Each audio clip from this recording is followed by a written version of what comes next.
Dito na kamo tayo. Oh.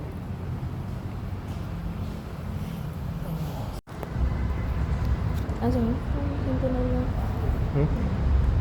Saan ito? Owner. Waiting sa una. Ah, dito sa kumbas internet? Maglaro na. Ay! Gusto ko na mag-video ko for documentation. Check pa naman. I-explain ko na lang yung conversation namin. Napalayo kasi yung camera kaya hindi kami marinig sa videos. So, I asked the owner if ilan years na niya nagamit. Then in-explain ni owner na 1 year pa lang sa kanya. And then, hindi niya masyado nagamit kasi may mga backup phone siya. Tapos may mga spare phones pa siya. So, for example, need na i-charge yung iPhone SE. Ang gagamitin naman niya is yung Android phones niya.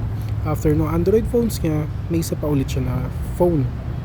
I forgot if ilan yung na-mention niya na phone pero nasa 5 units ata yun or 4 units. Amazing lang kasi na-maintain niya yung 100% battery health after a year. Dito, chinecheck ko yung model number to determine if third gen talaga siya. Hindi kasi malalaman if anong gen pag walang box dahil same appearance sa second gen and third gen.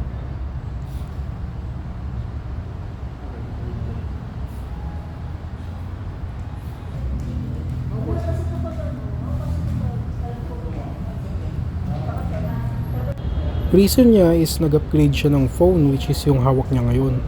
Naka iPhone 13 na siya.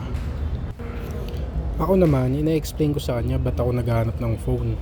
May ibibigay kasi dapat ako sa kapatid ko na iPhone 11 Pro kaso nasira. Kaya naghahanap ako ulit ng iPhone then nakita ko yung unit niya matino pa.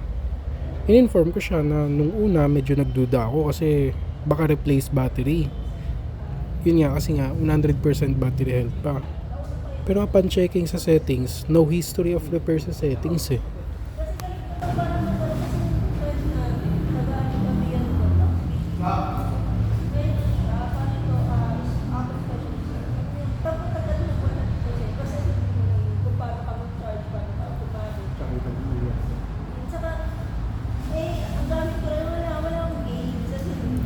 Sa part na to, tinitesting ko na yung mga camera, yung True Tone, Touch ID, mic, speakers, tapos ni-reset ko na rin. Yung na-explain niya kanina kung paano niya inaalagaan yung charging routine ng iPhone SE niya.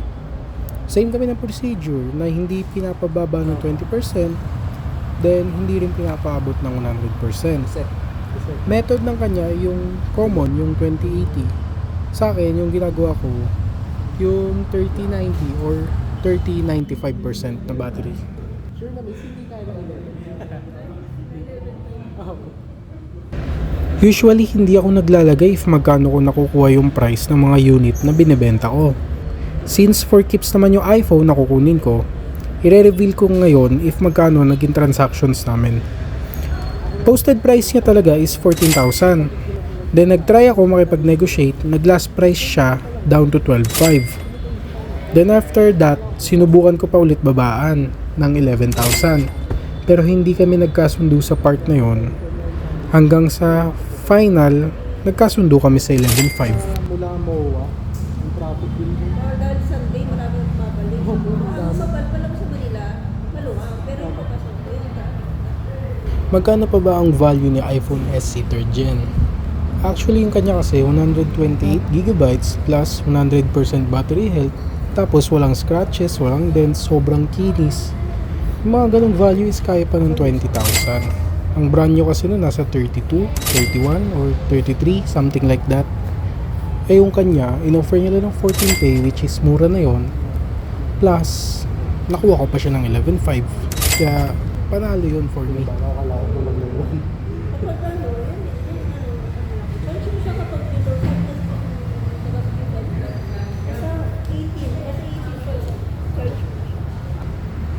Akala ko po nagkulang na wala yung maipit lang ba.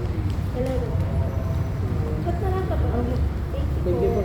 Thank you po. Thank you po. Update niyo po ako sa akin. Okay lang po. Thank you po. Ingat po. Actually, di ko bibigay sa'yo. Ay, kinis. Patayin ko na.